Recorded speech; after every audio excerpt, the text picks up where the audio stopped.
Hey everyone, it's Natch here doing another review for games and how getting 100% by completing the trophy list can help your mental fitness. Please keep in mind everything here is just my opinion based on my own life experiences. There are some professional studies that would suggest I'm on the right track, but for now I'm here to spread the word and help people look at gaming as more than just entertainment. So with that, let's jump right in. Today I'm going over Need for Speed Heat for short, developed by Electronic Arts, released in 2019.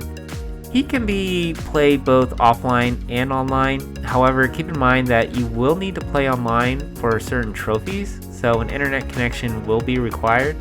Going into this game, I had completed the prior installment in this series, which was Need for Speed Payback. I really liked that one, and I expected Heat to be similar in just about every way. Having now completed Heat, I can say that the games were mostly similar. There were some new aspects in this one, some gone from the prior, and overall it met my expectations and I enjoyed it. Okay, so before we get into the fun stuff, some of you might be asking, is this appropriate for kids to play? In short, definitely not, but let's take an organic look at it anyways. The ESRB rating for Heat is teen for language and mild violence. I'm going to pretty much shoot myself in the foot here because I previously said Payback was fine for preteen, 8 and older, 9 and older. Since that review, I've improved the way I look at games even more. I take in a lot more factors than I wasn't considering back then. What I lacked at the time when I gave Payback a preteen rating, which now I would say should be mature, was looking at it more through the lens of the story that was being told and the reality of the game's impression on those younger than the recommended age. Here, I agree with ESRB's reasoning for giving a teen restriction, but I gotta go above that and look at what's going on in the real world and ask, can this game influence it? And to that, it's yes. There's a huge problem with young driver related accidents, at least in the United States. It's reasonable to think that a game such as Heat could influence how young drivers approach driving in the real world. Unfortunately, Heat does little to deter the behavior or really reflect the consequences of those actions in the game, which I believe is actually more important. I'm sure the developers mean for Heat to be viewed as entertainment, but by the very story they are telling, the players are clearly older than teens, likely mid-20s, which makes sense. So when accounting for all those factors, I would say Heat is appropriate for mature, which I consider 24 and older. I know that's probably not a popular decision, and it's not on a developer to change what happens in the real life or how players, take that, but we can control the part we play in that, and I would assume that was why EA made the characters older instead of younger. And so based on that reasoning, I would feel much more comfortable giving the recommendation I do. And look, there's other games out there too for mental fitness, so I understand this was a lot of fun. I really enjoyed it, but again, if you're looking to play for mental fitness, I would say that there's other options out there. Alright, so now you may be wondering, just how long will this take to get 100%? Well, to be honest, a lot of that will depend on the skill set of the player.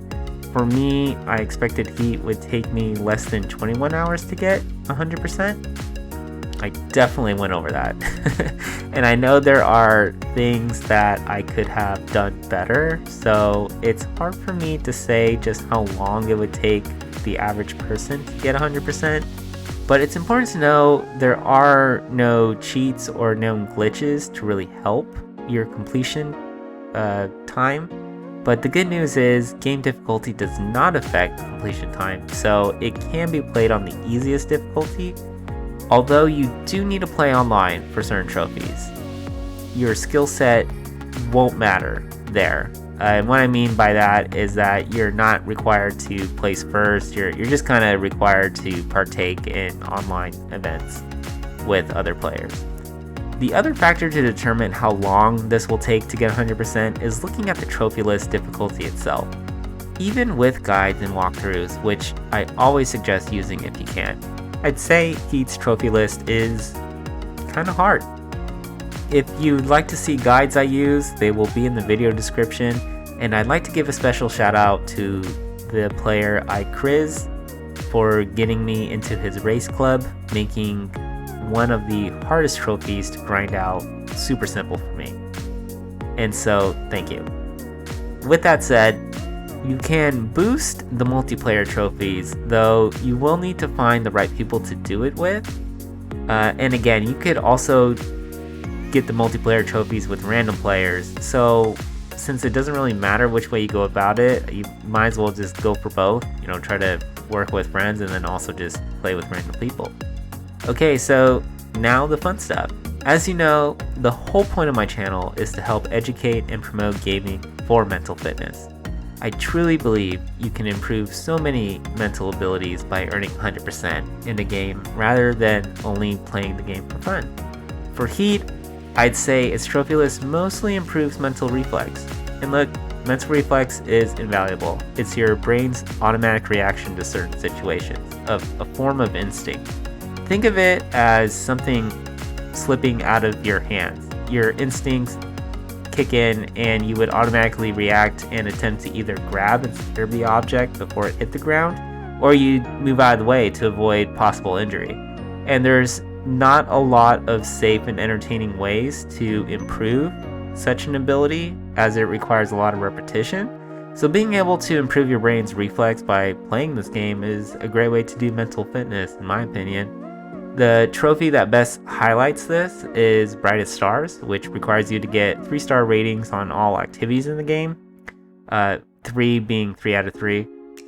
These activities include completing speed traps, where you have to pass different markers at certain speeds. They include completing long jumps, where you have to clear a certain distance from ramps, all placed all over the map.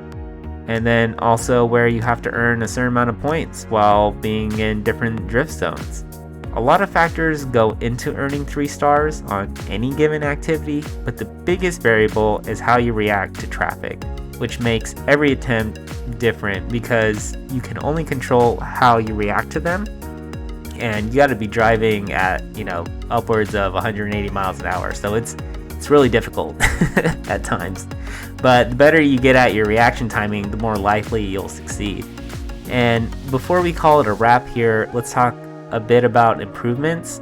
When I think about trophies that would have reflected Heat and have been more helpful for mental fitness, having more trophies involving the 3 major car types, which are racing, drifting, and off-road, would have been ideal.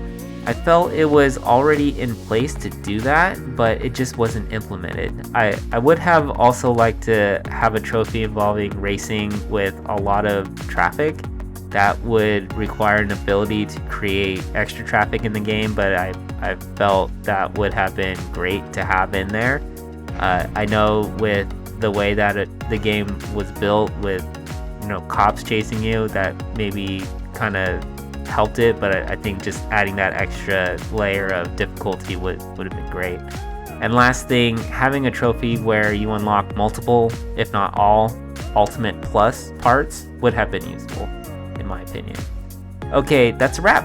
Again, he met my expectations and I really enjoyed playing it. I would recommend playing it if you're looking to build mental reflex. And if you have questions about this game or mental fitness, or just want to share your experience with Heat, feel free to leave a comment or message me. I will do my best to answer any questions in a reasonable time. Alright everyone, that's another review in the bag. If you want to watch me play live and even join in on my multiplayer games, follow me on Twitch. If you'd like to hear more about mental fitness, my game previews, and initial impressions, then go on over and follow my Instagram. If you'd like to help choose what game I should play next, or guess how long my next game will take, you can do that on Twitter/X.